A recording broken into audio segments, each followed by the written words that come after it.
Hello and welcome to another episode of the Portrait Profits Show. I'm so glad that you're here with me today. My name is Jim Landers, and I help portrait photographers just like you make a great income doing what they love.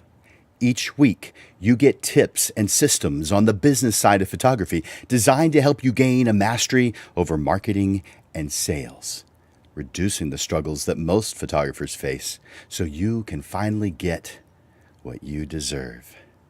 Welcome to the Portrait Profit Show. You're in the right place. The Portrait Profit Show is brought to you by Digital Pro Lab and Landers Photography School. Today, we are talking about people pleasers.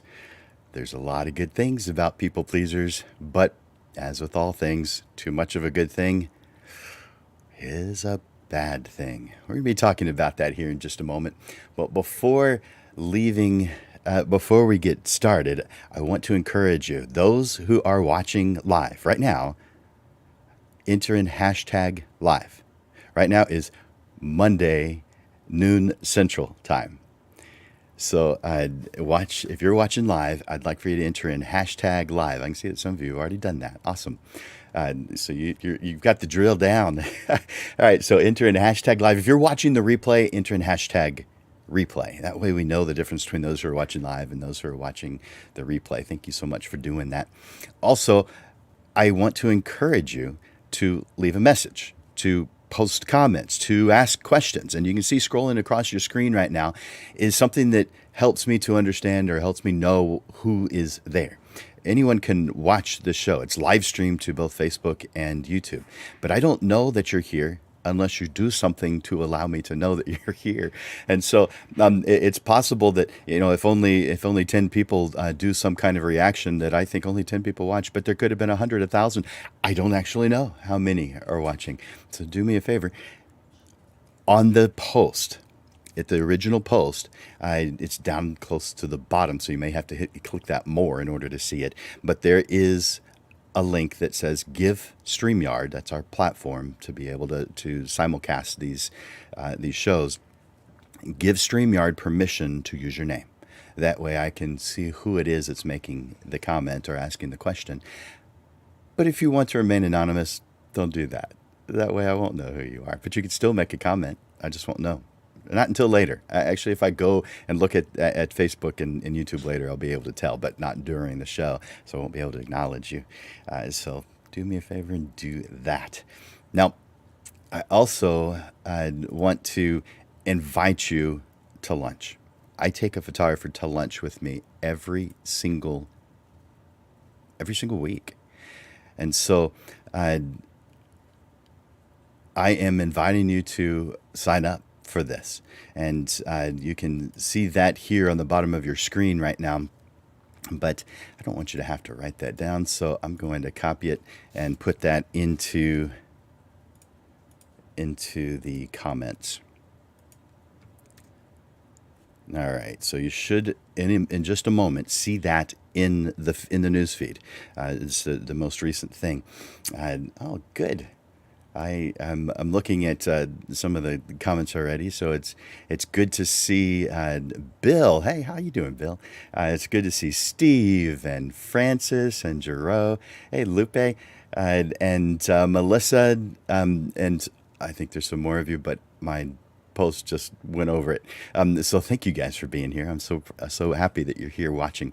I want to encourage you guys, hit that like button, hit that love button if I say something that you really love or you agree with, and share this with your friends. Now, it's pretty easy to share this with your friends because all you have to do is type their name into the post and it links to them so that they know what's going on. So do me a favor and share that. When we share good things that are going on that uplift the photographer community, we all get uplifted. It doesn't do a whole lot of good for just you to get uplifted. It helps when everyone is. So do me a favor. Do yourself a favor. Share this with other photographers. Let them know that that this is something that's happening. It's every single week. So I'm inviting you right now to Lunch with Landers. Just when you click on that link, and let me show it again. It's in the news feed, but when you click on this link, it takes you to my calendar, and this particular calendar is geared only for this. It's Tuesdays. I take a photographer to lunch every Tuesday, and it's during my Rotary Club. Rotary Club's just a service organization. Think water wells and wheelchairs and glasses and and of course the big one, polio, and that's it's just a service organization made up mostly of business owners. There's a lot of others too, but it's made up mostly of business owners who believe in service to others. So that's and there's what you'll experience is you'll listen to a speaker, and then afterwards we talk about you and your business, not as the Rotary Club, just you and me afterwards. So that's what we do. I'm inviting you to something that I do every single Tuesday at the Dominion Country Club. So take advantage of that. I'd sure like to see you there. The next thing I want to share with you is that I'd like to invite you to a private session, a short one. I don't have time for the long ones unless you want to pay for them, of course. But I want to give you our business assessment consultation. And this is up to 30 minutes. And we talk about your business, just your business, the things you're interested in. It could be your price list. It could be marketing. It's just about your business planning, whatever you want it to be. And so I'm going to copy that also and put it in the comments. That way you don't have to write it. There we go. All right, so it should be showing up in in your comments section right now, in the news feed. So take advantage of this. It's 30 minutes and it's free. Now, I do charge for things like this, but I'm inviting you guys to take advantage of this. We can just shoot the breeze if you want to, but most people want to talk about something pretty specific. But others really don't know. They're not sure what it is that they want to talk about. And so they want to spend some time with someone who's experienced what they want to experience and just see. Sometimes it's just to see if this is the right path for them. I encourage you to take advantage of it. Again, it's free. So take advantage of it. My business assessment consultation. All right. So we're here today to talk about people pleasers. And I say we, that means also Amanda at Digital Pro Lab. Now, she's not going to be with us on the show today. She's with us in spirit. She's in Las Vegas right now representing you guys, making sure that she knows what's going on in the industry, learning some new things, presenting the things that she knows. She's being honored at this event, by the way. But she's also there to learn some things and bring those things back to us so that she can continue to do what Digital Pro Lab has been doing all along, making us look like heroes. So we encourage her, and we hope for the best for her trip, and we look forward to seeing her back next week. And just because she's not here does not mean that she didn't leave us with a promo code, because she did. And I'll tell you about it later on in the show, close to the end. But she has extended another promo code to us, and so I'll be telling you about that later. All right, so people pleasers. People pleasers, well, we're good people. But you could be better to yourself. So we're going to talk about that and a lot more. Being a people pleaser is often seen by people as a good thing. After all, what's wrong with trying to make other people happy? Well, there's a big difference between being kind and being a people pleaser. People pleasing is about changing our own behavior to fit what you think someone else wants, instead of being your pure, authentic self. But people pleasers believe that serving others is their authentic self. So therefore, everything about it, pretty much, must be good. So until they get burned or cause problems for their family or for themselves, they continue without analyzing. People pleasing can result in feelings of being anxious, stressed, emotionally spent, and eventually completely burned out.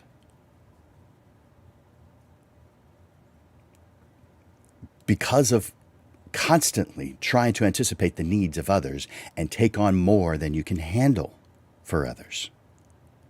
People pleasers might not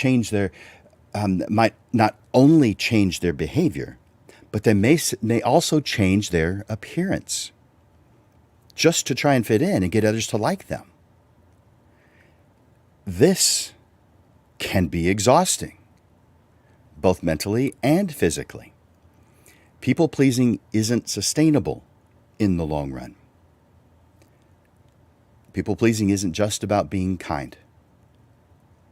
It's about getting out of your way to serve others. For example, a photographer might even avoid telling their client that they don't like the location they've chosen. They don't like the outfits they've chosen or the pose that they're in, even if it means their images won't look good. They justify it to themselves by saying, I'm giving my client what they're asking for.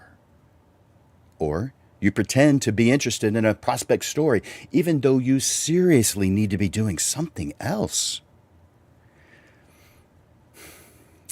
Well, I want to share with you a quote by Lao Tzu, and he was born in 571 BC. He's the founder of the philosophical Taoism. And according to him,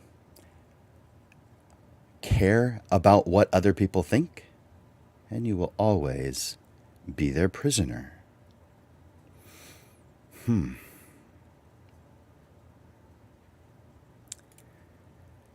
As a service-oriented photographer person, I have always prided myself on being a people pleaser.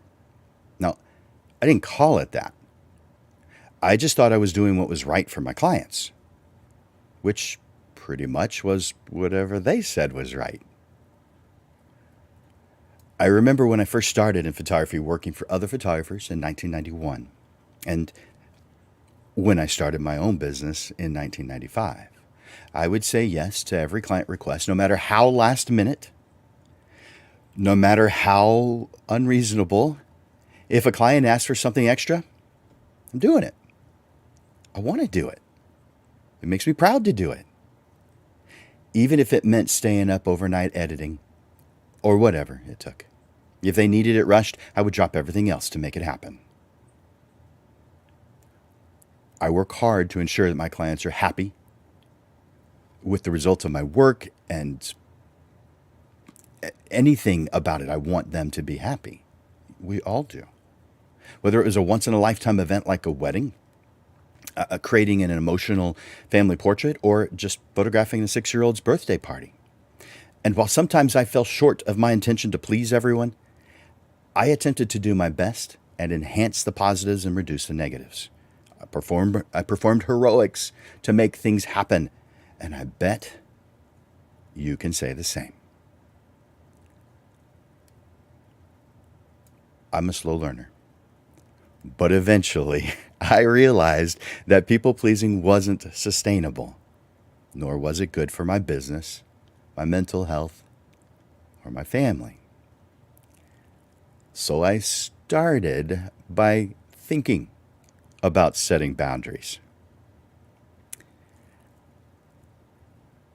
And eventually created a policy manual, which I recommend to you. It's just a rule book for your business so that you can do what you feel is best for you, for your clients. And this will eventually cause real change.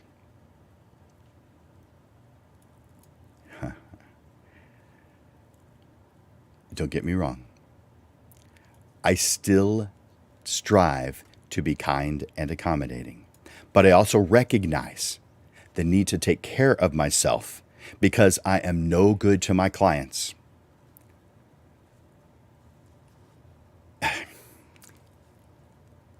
I want to please. I'm no good to my clients I want to please if I am burned out. It's not their fault if I get burned out. It's 100% my fault for not having done something about it. I want you to understand this. People pleasing isn't bad. I'm going to repeat that throughout this. But too much of a good thing, even the good stuff, can become detrimental. Whether you're a waiter trying to get a good tip or a photographer trying to please clients, making people happy it's essential to success. Having relationships with people means that you must be taking a lot of things about the other person into account, such as their needs, their wants, their feelings. And while there are definitely downsides to being a people pleaser, there are clear upsides. People pleasers tend to be good at reading other people and knowing what it is that they need. We need those kind of people in our life. It's good for us to be that kind of person. By taking care of my clients and attending to their needs, I build strong relationships and repeat business. In other words, being a people pleaser has its advantages when it comes to running a successful photography business.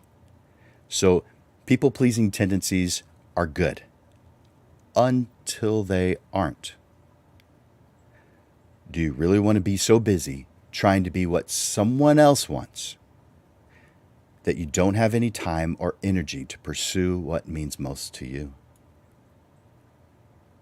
Of course not.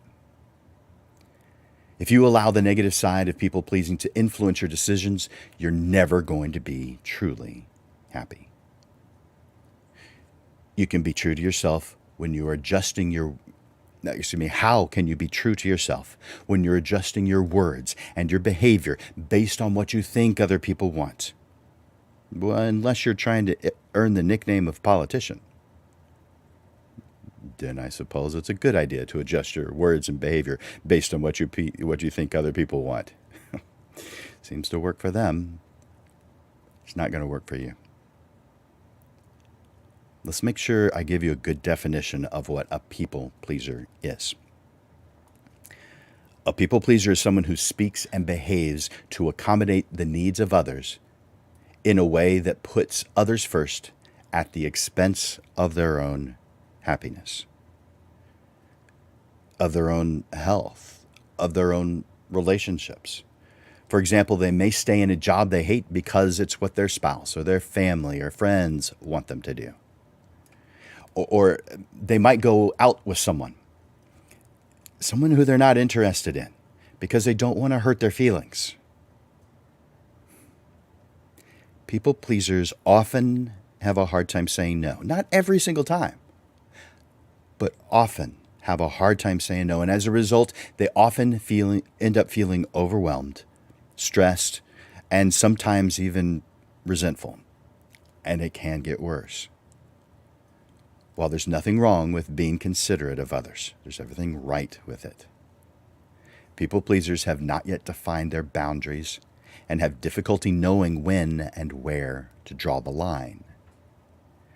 So let's talk about some of the negative signs that being a people pleaser. Even if you are a people pleaser, you may not have many of these traits. You may have only one. But in extreme cases, you may have many of these that I'm about to list. I want to make sure that I'm being really clear. People pleasing is good until, just like anything else, there's too much of it. Then it adversely affects both the people pleaser as well as those who they are attempting to please. So it backfires. So next I want to talk about 20 different traits that a people pleaser may have. And again, I want to encourage you, if you're watching this live, please enter in #live. If you're watching this as a replay, please enter it as a hashtag replay. So, 20 traits that a people pleaser might have. Here's the first. You are anxious when when thinking about others' opinions of you. It's natural to want to be liked and accepted by others, of course. After all, humans are social creatures who rely on each other for support and companionship. However, when you're anxious about others' opinions of you, it means that you're trying to earn their approval instead of simply enjoying their company. This can lead to unnecessary stress and anxiety, not to mention wasted time and energy. The second one. You crave approval to the point where you do things to get more approval. We want people to love our work. We want people to look at our photographs and say, "Oh my gosh, that's amazing." We want that. Of course we do.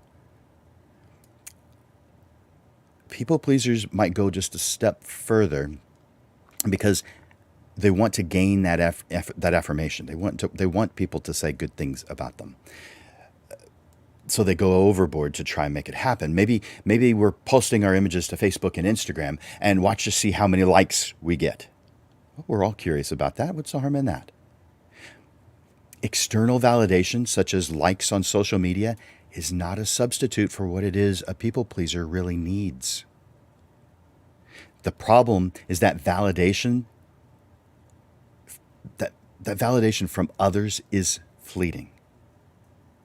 It's like a sugar high or a caffeine high. It gives us a temporary boost, and then it goes away, and pretty quickly. Instead of chasing validation from others, you need to have your own goals. You need to chase your own goals, because reaching your dreams is the best approval you could ever hope for. Number 3. You avoid sharing your feelings, and when you do, it just seems to cause further problems. Sometimes it's a lack of confidence because of an introverted nature. But for people pleasers, it's that and the need for people to like you. And if you don't share your feelings, then you limit the things that others can't like about you.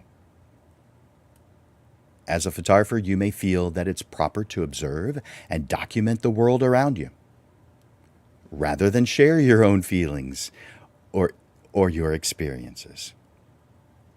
Maybe you feel like your feelings are not as important as others, or they wouldn't understand or even care, leading you to just bottle things up. Now, of course, while you're photographing someone, while you're planning a session with someone, you don't just chime in with your feelings of today and last week and of that person cutting you off. Of course, that's not the time to do it. But we're not doing that much at all because we're scared of how people think of us. If you find yourself in a situation where your emotions are running high, which we all do, stop engaging and ask yourself if you're really thinking clearly.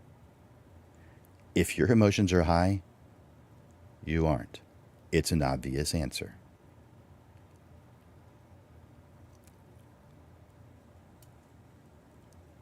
If you aren't thinking clearly, it is best to wait until you've had time to calm down.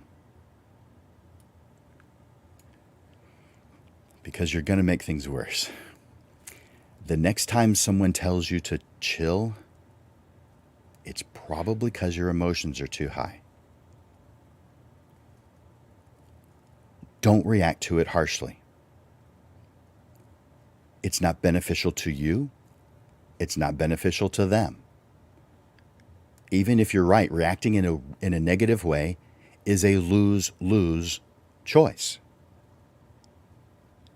Now, you may feel that them telling you to chill was the negative. Because you're a positive person. You're seeking people to like you. That's a good thing. So therefore, it must have been them who was doing the negative thing.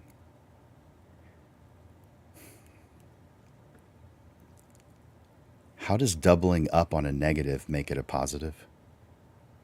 It doesn't. Instead, find a healthy way to calm down so that you can find your balance. Only then will you be able to think clearly and make the best decision. Number 4,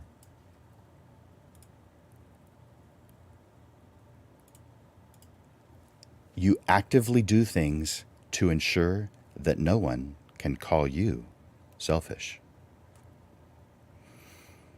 One of the many important things you do is take care of yourself. Some people might call this selfish at times. On one hand, you know that you need to be well rested. You need to be healthy to do your best work. On the other hand, you also know that your clients and collaborators are counting on you. As a result, you may struggle with the fear of being labeled selfish. If you do things for yourself instead of going along with what's happening. There are times when the job takes precedence. But if it's every time, that's when there's a problem. Number 5. You feel a need to be liked and worry about rejection. Now, as a photographer, of course you're concerned with rejection. Will they like me? Will my work be good enough? Will they like my prices? You want to be seen as a talented photographer, not just another person with a camera. So of course, you put a lot of pressure on yourself to create beautiful work. That's a good thing. The problem comes in when that fear of rejection and drive for everyone to like you means compromising your artistic vision. Rejection is always a part of life, so we must choose healthy ways to deal with it. Not everyone's going to like your work. And that is great. What? Yeah, it's great that not everyone likes your work. So don't be surprised when someone doesn't choose you.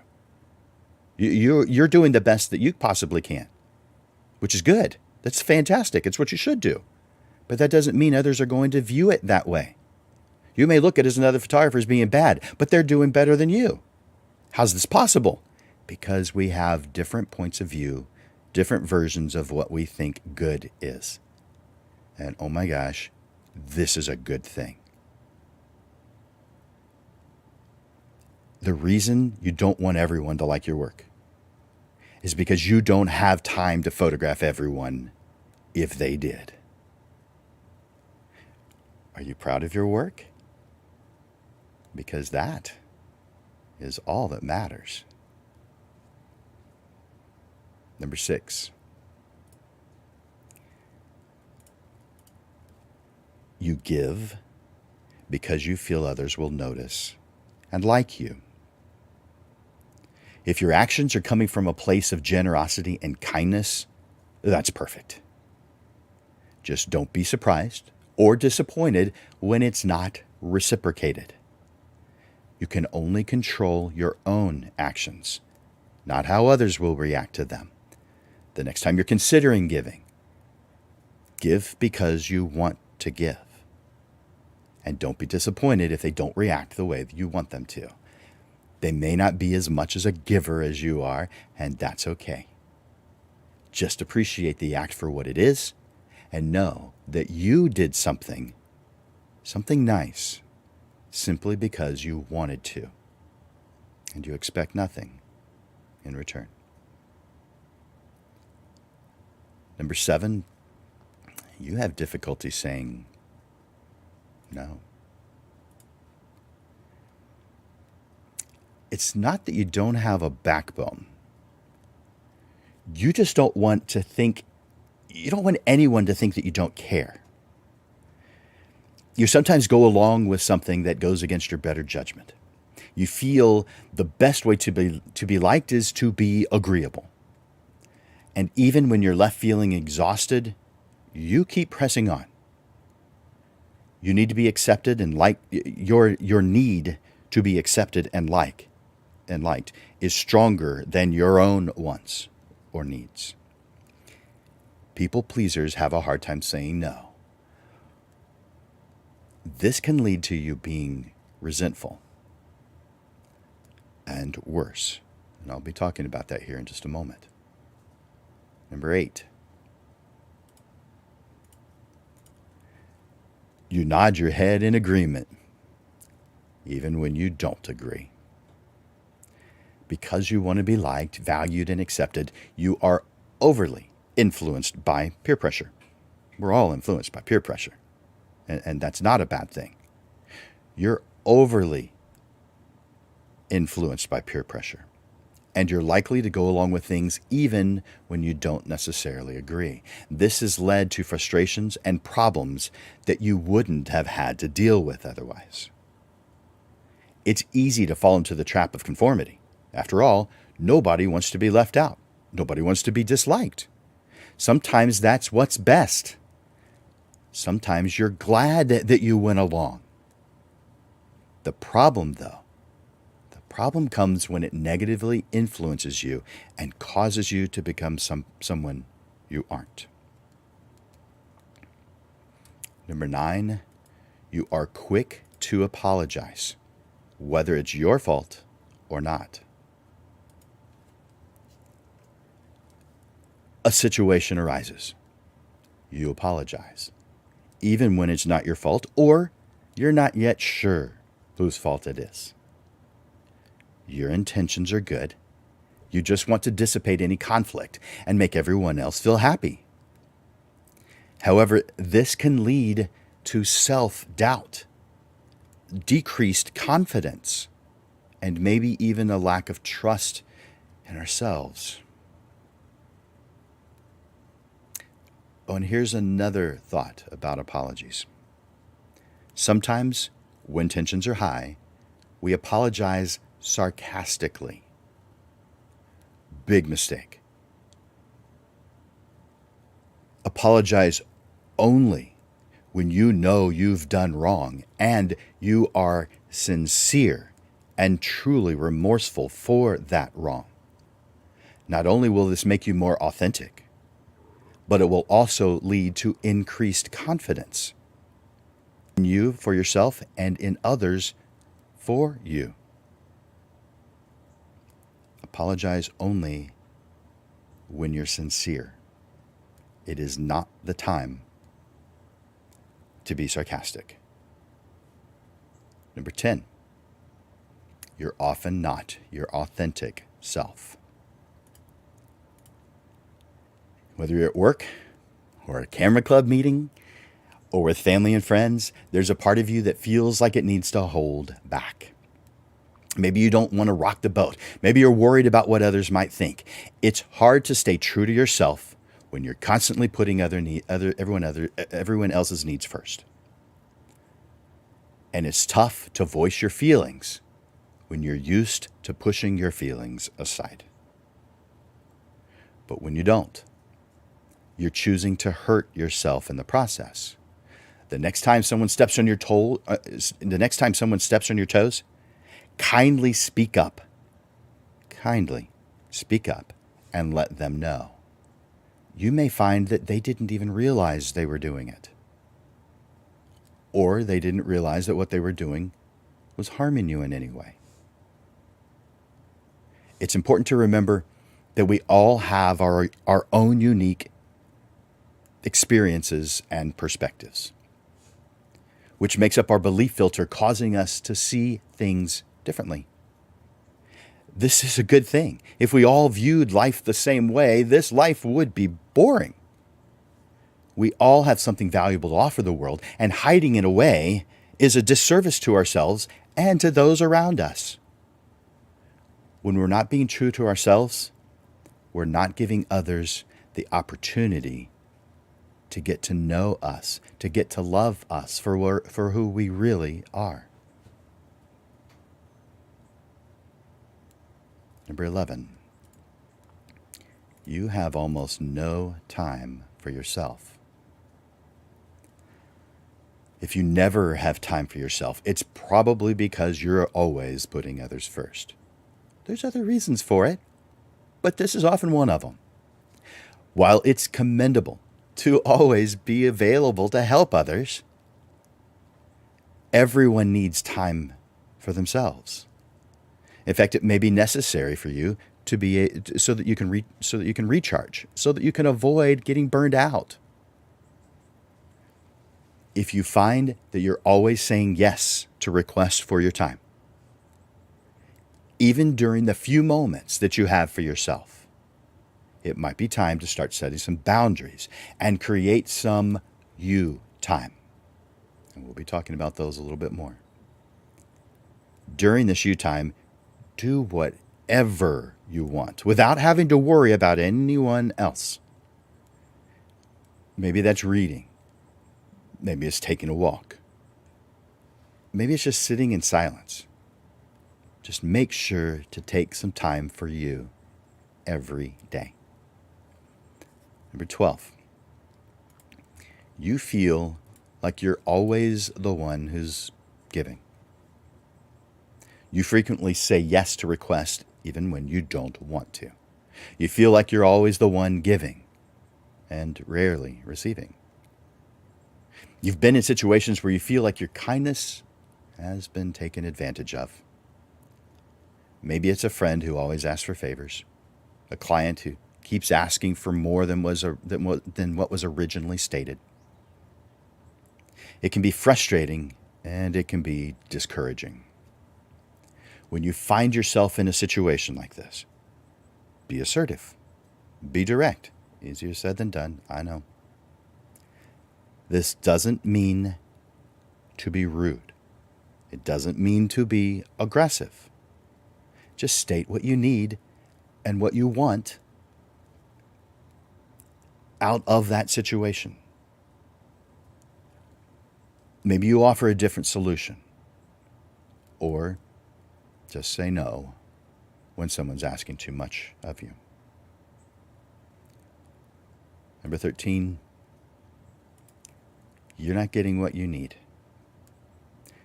In any healthy relationship, whether it's personal or business, each person should feel like they're getting what they need from that relationship. Or why have it? One reason this might happen is because you're not being true to yourself in that relationship. If we're constantly trying to please the other person or conform to what we think they want, then we're not being authentic. We're not showing up as ourselves. We're showing up as the person who we think we're supposed to be.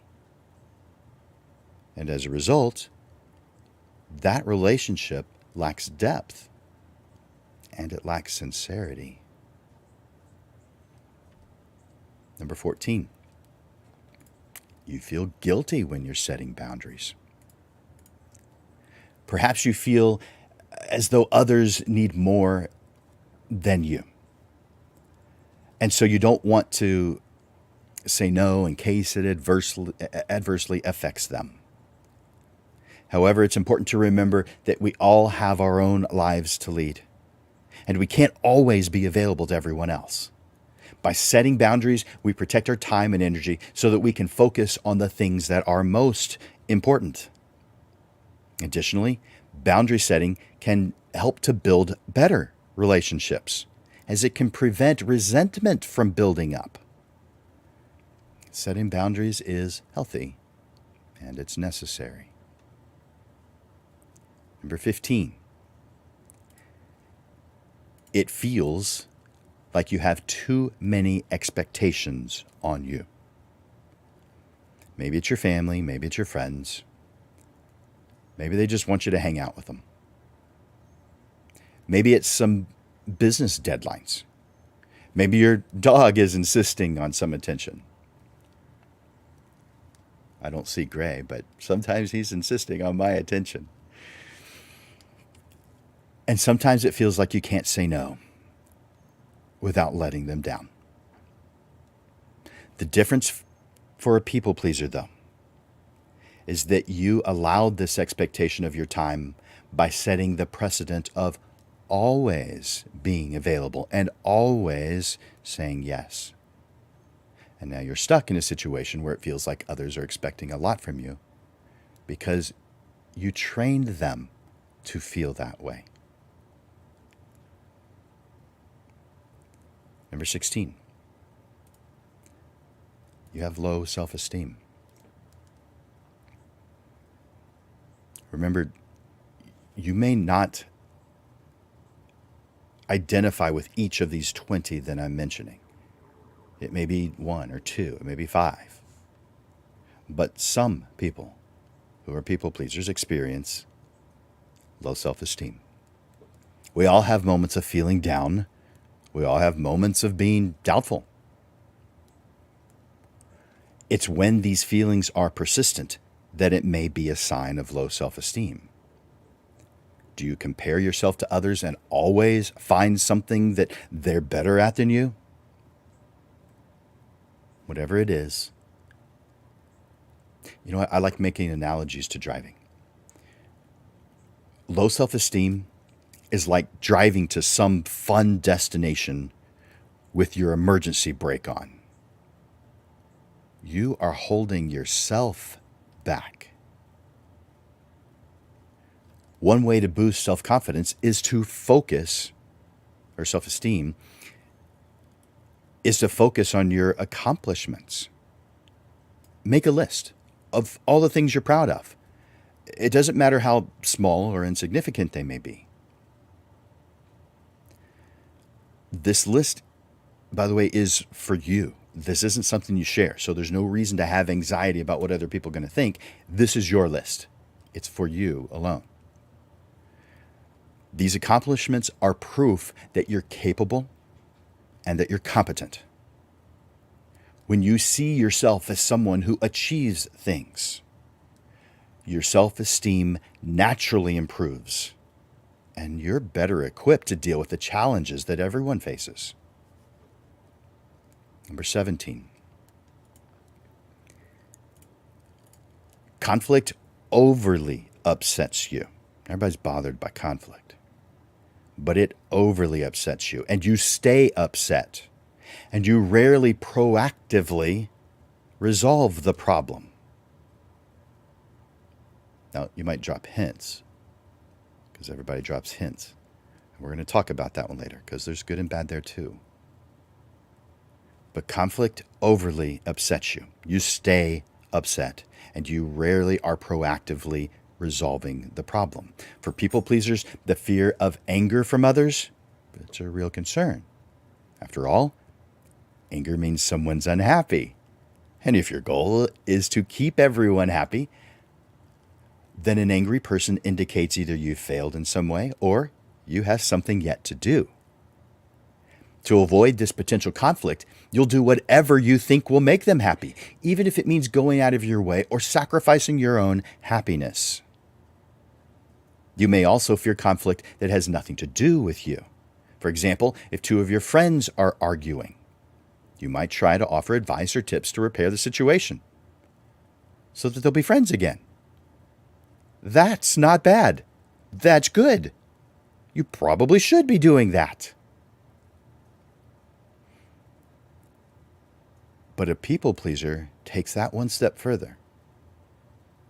And it may be after the fact, but they believe that those two, the two they're arguing, should feel happiness with the people pleaser for having done that. That they should say thank you. That they should show their appreciation for that effort. And they probably should. But the people pleaser will get upset about it and might actually stop doing it if they don't get what they want out of it. So there's a bit of selfishness in it. Maybe not at first, but as a result afterwards. Number 18, you tell a modified version of the truth in order to spare other people's feelings.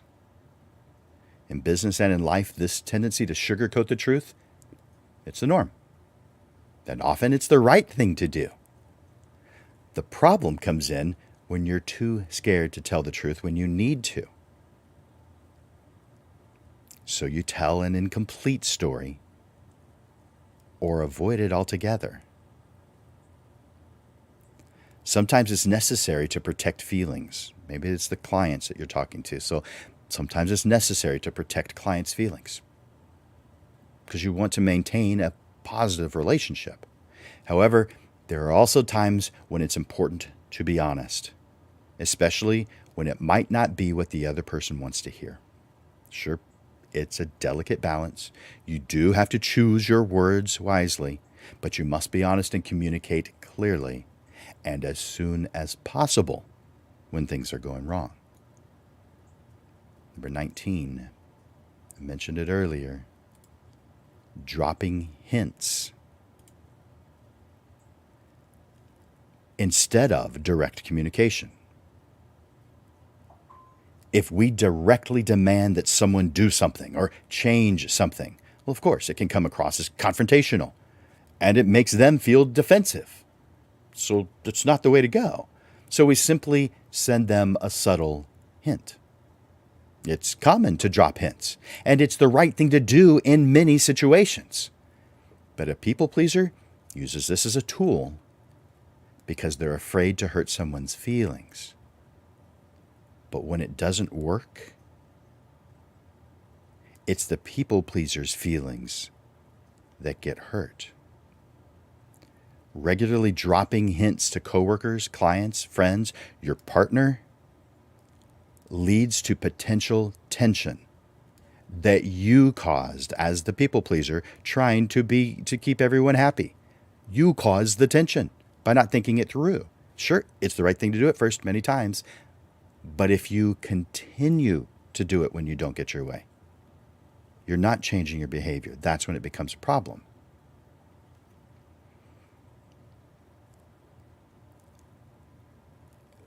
In this instance, although they might not realize it, the people pleaser is unfairly distorting the communication. The communication that really needs to happen.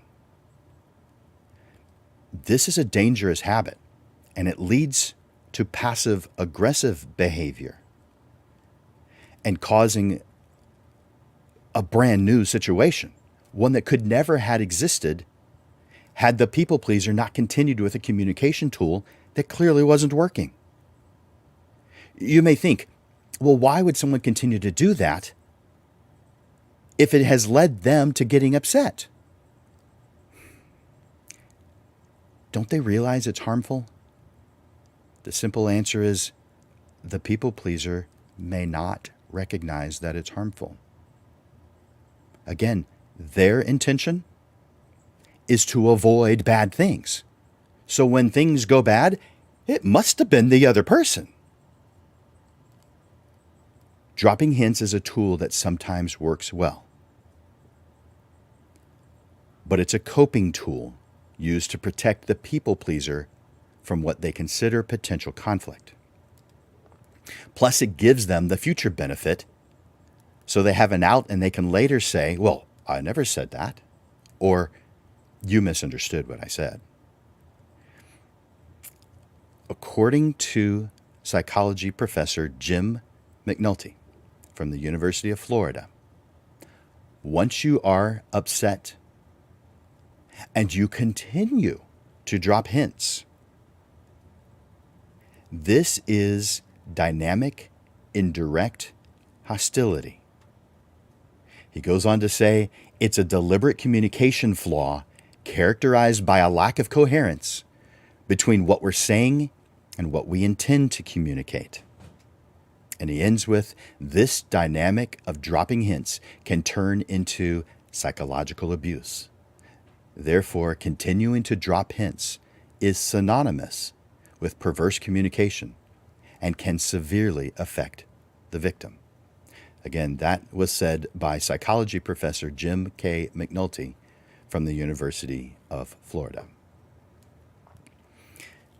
And finally, number 20. You feel guilty when someone doesn't like something.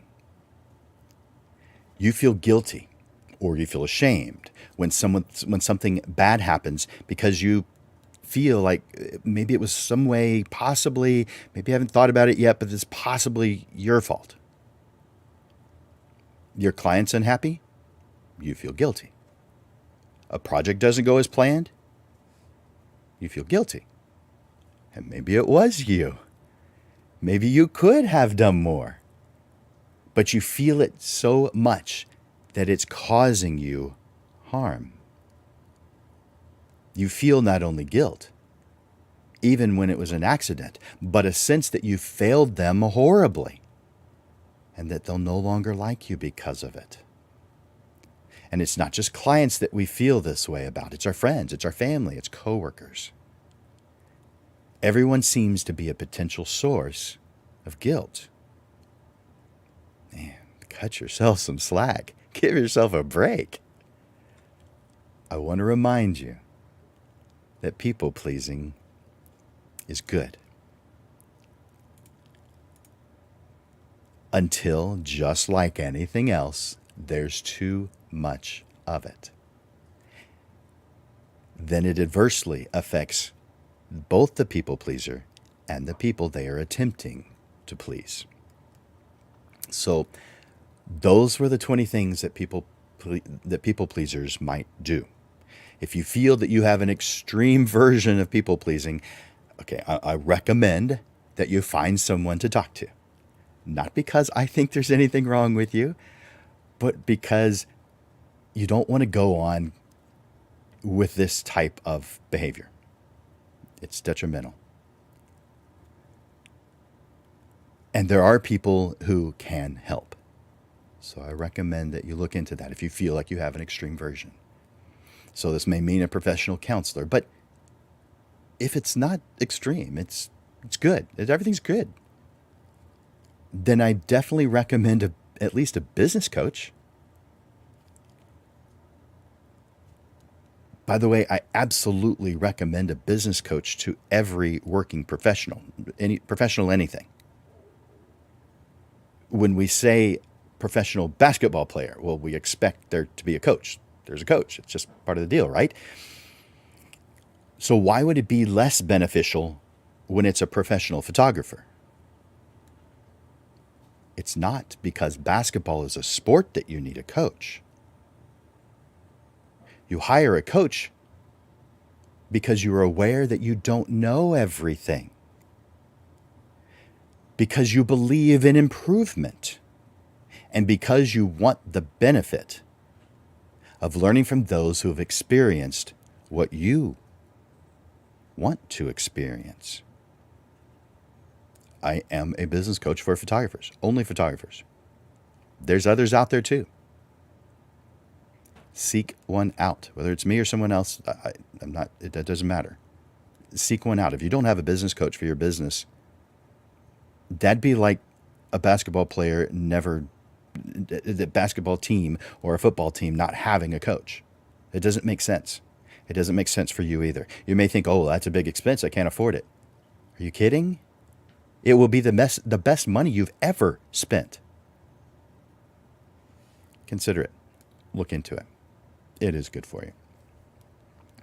Now, I'm going to talk about some healthy ways to be a beneficial people pleaser.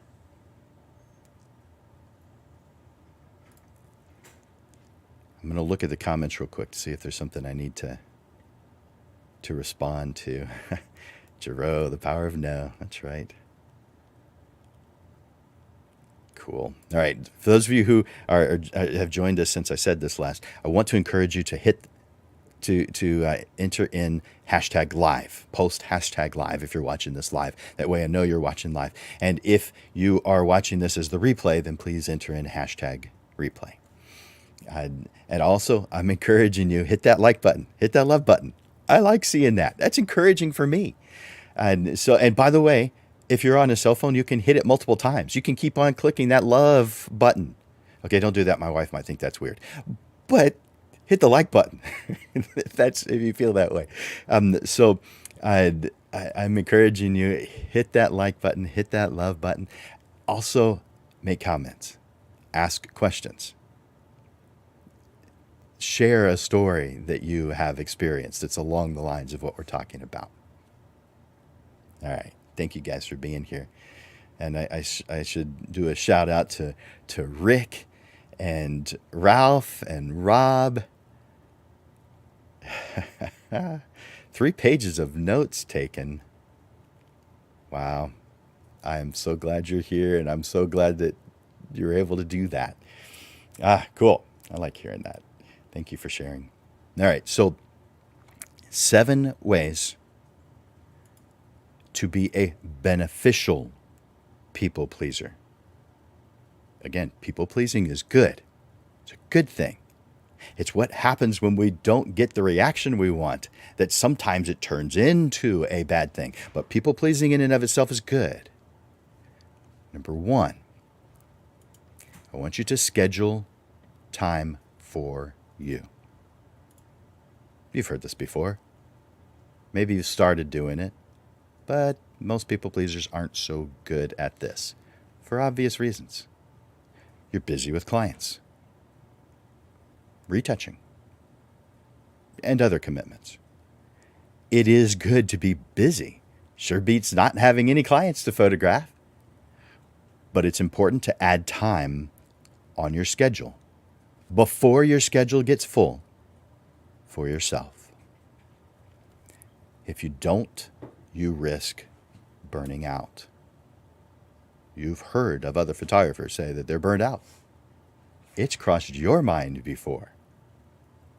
It's probably because you weren't proactive in creating a plan to reach your goals and then working that plan.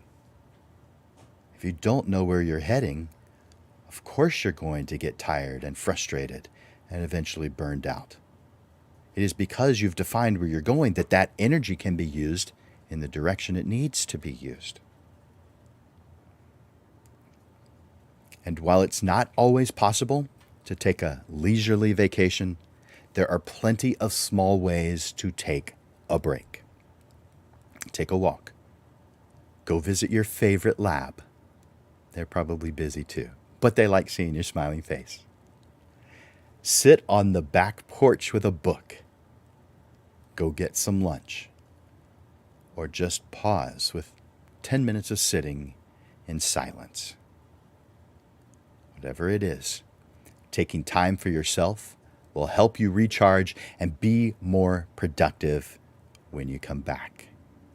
So sit down and schedule some time out for yourself, just as you would any other commitment. Your mind and your body and those around you, they're going to be glad you did. Number 2 of 7, show kindness only when you mean it. True kindness comes from a place of wanting to help someone else with no alternative motive. It's not about getting anything in return. It's about making someone else's life a little easier, a little better. Kindness should be its own reward. View kindness as opportunities to bring joy into your life and the lives of others. When we give without expecting anything in return, we open ourselves up to the pure pleasure of giving. And that's what kindness is all about. Number 3, build healthy boundaries. A successful photographer is a photographer who knows themselves. They know where they're going, and they have healthy boundaries set simply because they know where they're going.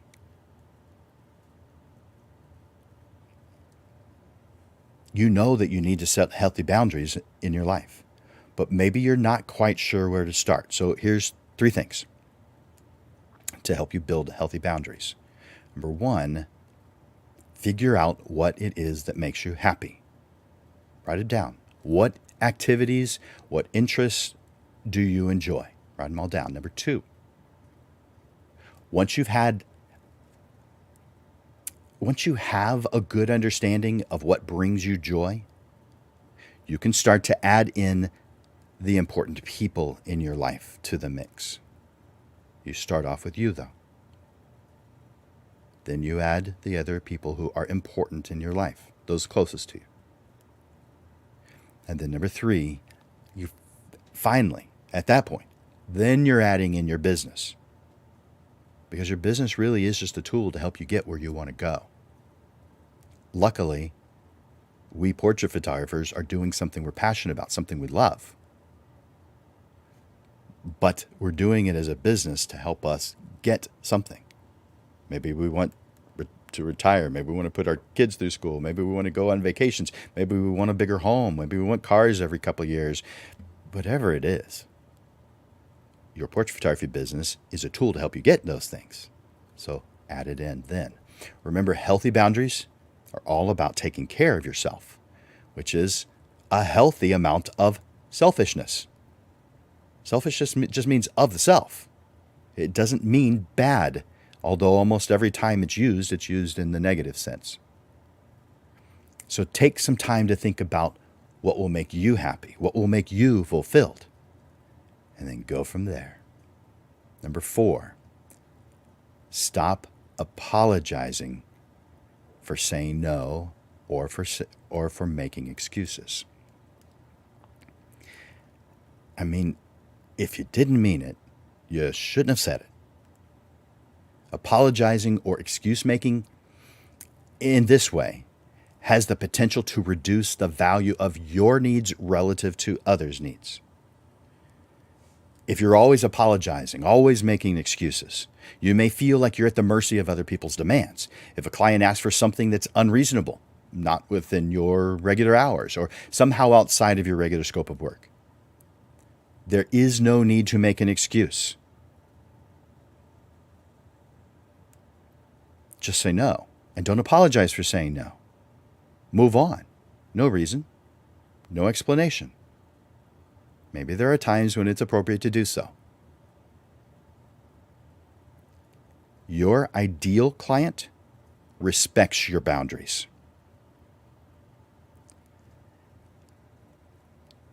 Those people who are bothered by them,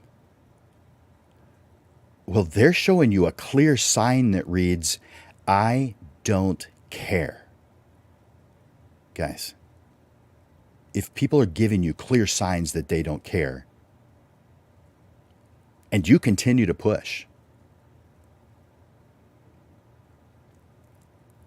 there could be a problem. It's important when someone shows you that sign that says, I don't care about you, to be honest with the clients who are about to become past clients, but be clear and honest with them. Let them know that you can't meet their needs. This is where excellent communication skills come in handy. Being able to communicate with your clients in a way that is both honest and respectful in maintaining health is essential in maintaining healthy client relationships. Number 5.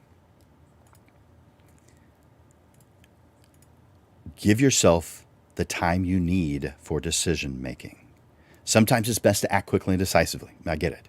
However, this isn't always the best approach. In some cases, it's better to take your time and weigh your options before making a decision. After all, you're not on Shark Tank. You're living your regular life. Ask for more information or clarification to give you a chance to gather your thoughts and come up with a well-informed answer. If you're actually not sure what it is that you want, it's perfectly fine to take some time to weigh your options. There's no need to rush into a decision that you could potentially later regret. So next time you're caught off guard by a sudden request for a decision, do something that causes you to have some space to consider a choice. Tell that person, I really want to answer this quickly, but I've got a couple of other things on my mind right now. Give me a moment to switch hats and think about that because this sounds important to me. Can you give me some time? When you say it that way, people give you time. When you angrily say it, they get angry with you because you don't care. At least that's what they're thinking from their point of view. Number 6, Be silent and wait until you're asked for help. Now, again, I'm not saying that's always. I'm saying try this. Now, this isn't meant for your clients, but for other relationships. You have a unique ability to see potential solutions or problems. That's fantastic. You volunteer your time. You freaking rock. But the next time, challenge yourself to wait until you're asked to help. You jump in with suggestions at every mention of a problem. After all, you care. But next time, show how much you care by just listening, keeping eye contact.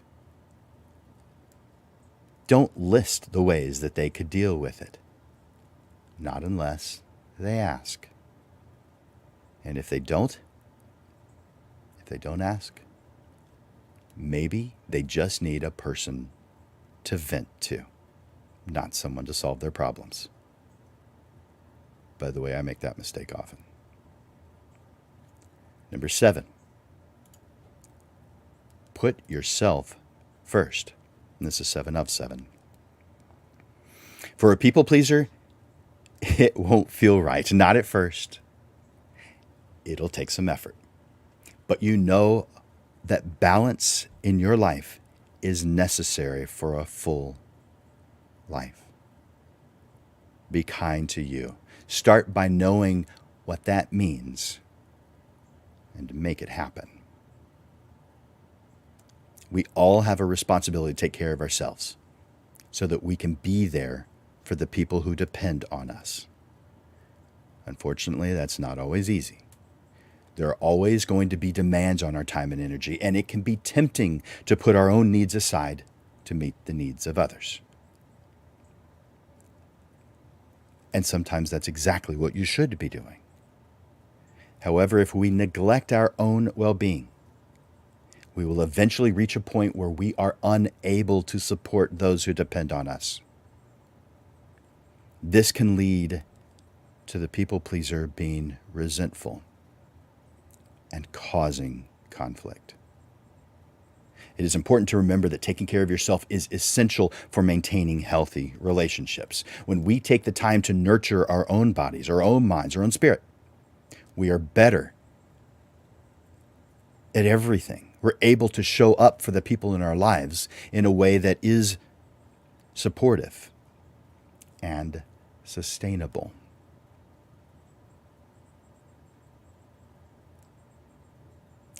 I hope you've gotten something good out of these things that I am suggesting. These points that I've been making, the negative, the positive, knowing that the people pleasing isn't a bad thing. It's a good thing. We just have to focus our attention on the right parts of it.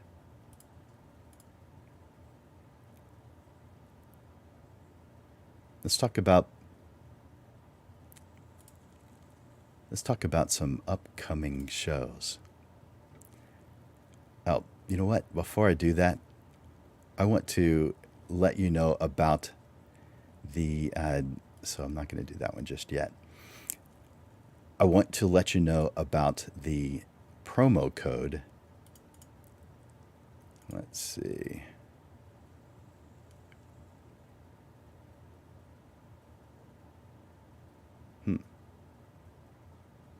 I thought I had her promo code handy, and now I'm not seeing the promo code. I didn't accidentally delete it.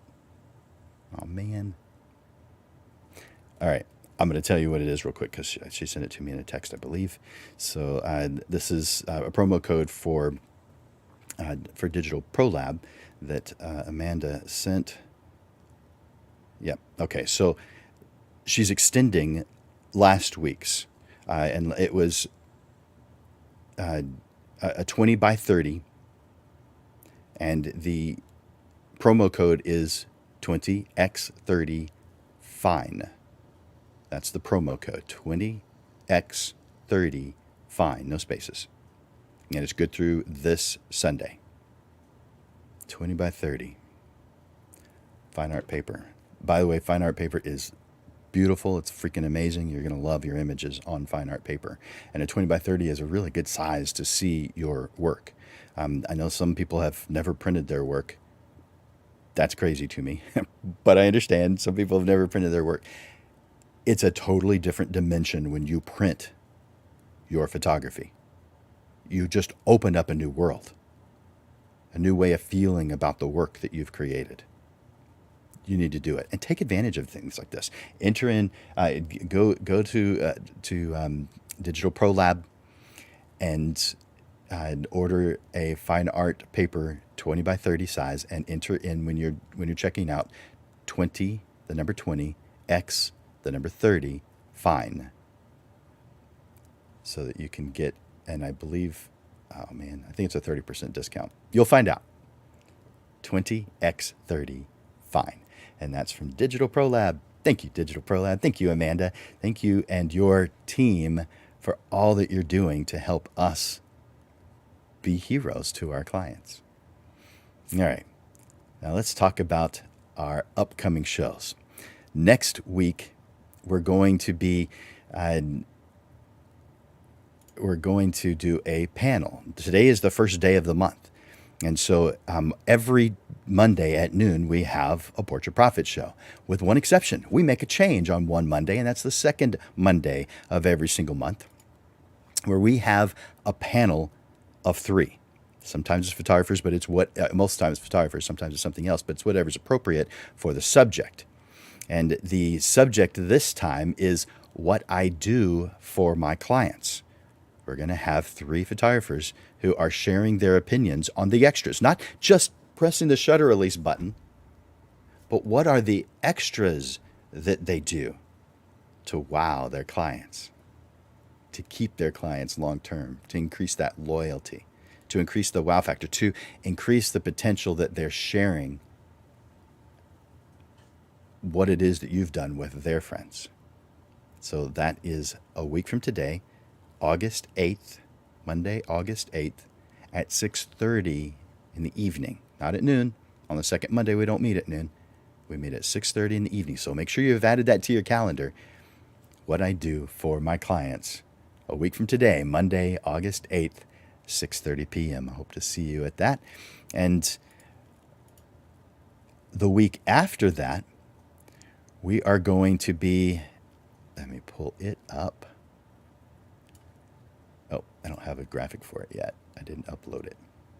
So on August 15th, we're going to be talking about why photography businesses fail. And it's not usually because the photography is bad. It's usually because they didn't define a destination and plan a path to get there. That's usually it. You may think, well, maybe it's price list. See, that falls in that same category of what I just said. Your price list is as a result of knowing what it is that you want. The price list isn't something that comes from other people, although that's what most photographers do, is they look at what other photographers charge. And in other businesses, that is an appropriate thing to do. But you have a custom luxury product. Does Ferrari, does Bentley, are they looking at Ford to get their pricing? No. So why are you? You don't look at other photographers to get your pricing. That comes from knowing what it is you want as an end result. It's part of the path to get there. And I help with that. You can sign up. You can go back to the beginning of the show today, and you can get that link or scroll up in the feed and get that link so that you can sign up for a business assessment consultation so you can get that information. All right, so August 15th, put it on your calendars, noon, why photography businesses fail. Put it on your calendar right now. You don't want something else to get in the way of it. And stuff like this, kind of important. All right. You guys, I'm so glad you're here.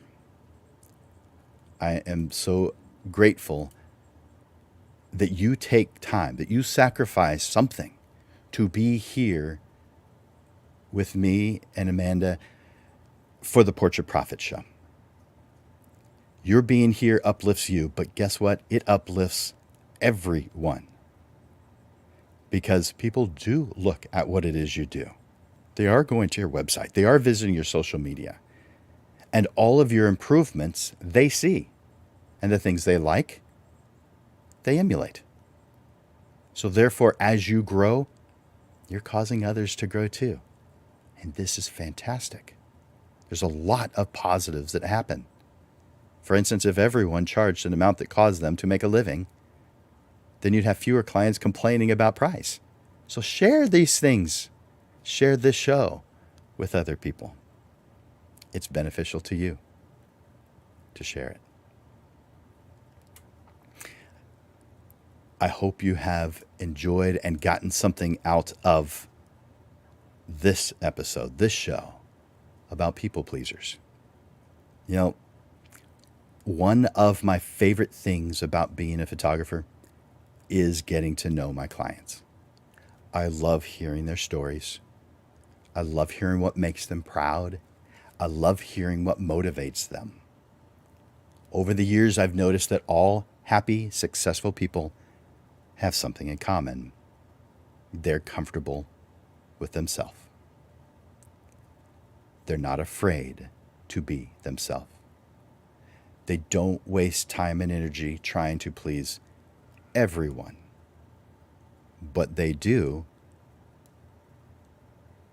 help people along the way.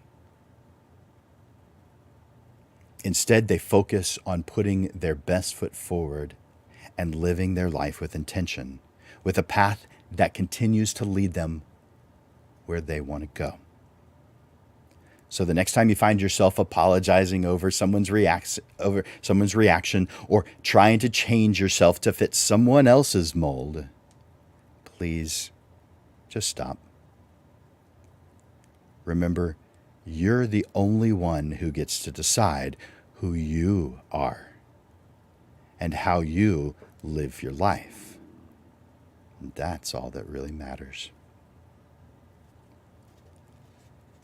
For Landers Photography School and Digital Pro Lab, this is Jim Landers bringing you the weekly Portrait Profit Show, giving you evolving content, awareness, and even fun to the business side of photography through helpful information, step-by-step processes, and action steps that will help you with the struggles you deal with now, so you are constantly realigned to the path that leads to the success you deserve.